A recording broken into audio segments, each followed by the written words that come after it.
नमस्कार, मेरा नाम डॉक्टर हिमांशु धवन और आज बेसिकली प्रोस्टेटेमेगोली से डर लगने वाली कहानी सुनाने जा रहा हूँ। हर पेशेंट को डर रहता है प्रोस्टेटेमेगोली हो गया तो कैंसर में कन्वर्ट हो सकता है और ये डर उनका डर ही है। बेसिकली अगर आप भी ऐसी चीज़ें सोच रहे हैं कि प्रोस्टेटेमेगोली हुआ है, अभी बेनाइन कंडीशन में है और कभी भी मैलिग्नेंट हो सकता है, तो समझ लेना कि वो अभी डर ही है। क्योंकि अगर आप ऐसा सोच रहे हो उसको कंट्रोल किया जा सकता है या नहीं, तो उसका आंसर मैं इसमें लाया हूँ कि आप अपने प्रोस्टेटेमेगोली को कंट्रोल कर सकते हैं, कभी भी वो कैंसर सेल में नहीं कन्वर्ट होंगे।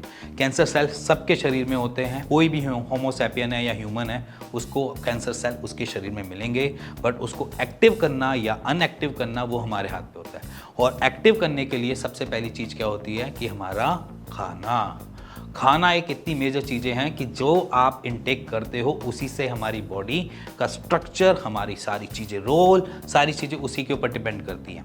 अगर मान के चलो प्रोस्टेटेमेगोली है भी तो उसको अंदर मैलिग्नेंसी लाने के लिए आपका खाना ही दिक्कत बन सकता है। मोस्ट ऑफ द केसेस में 40-45 में हम देखते हैं कि प्रोस्टेटेमेगोली बनता है, बट इन एज में जब हम 40 की एज में होते हैं तो मोस्टली पेशेंट डायबिटिक कन्वर्ट हो जाते हैं। जब वो डायबिटिक कन्वर्ट होते हैं तो डायबिटीज़ एक मेजर रोल अपना जाती है, जिसमें हम कहते हैं कि प्रोस्टेटेमेगोली कन्वर्ट हो जाता है कैंसर में।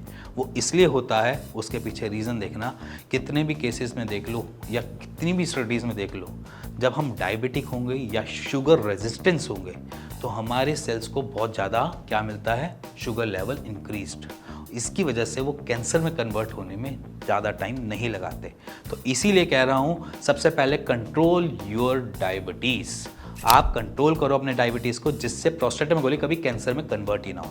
दूसरा, अगर आपको ऐसा डर रहता है तो साथ ही साथ कुछ चीज़ों को डेली बेसिस पे यूज़ करना चालू करो, जैसे कि आपका अनियन हो गया, गार्लिक हो गया, टर्मरिक हो गया। ये सारी की सारी चीज़ें आपको एंटी इन्फ्लेमेटरी प्रॉपर्टीज़ देती हैं। और साथ में आपकी होगी ग्रीन चिली। मैं लाल मिर्च की बात नहीं कर रहा, मैं ग्रीन चिली की बात कर रहा हूँ। ग्रीन चिली, ये सारी की सारी चीज़ें जो होती है वो एंटी इन्फ्लेमेटरी चीज़ें होती है, जो आपके प्रोस्टेट ग्लैंड को बड़े होने से रोकेगी, आपके जो सेल्स जो बिनाइन है उसको बिनाइन बनाकर ही रखेगी। और साथ में ले लो आप टोमेटो।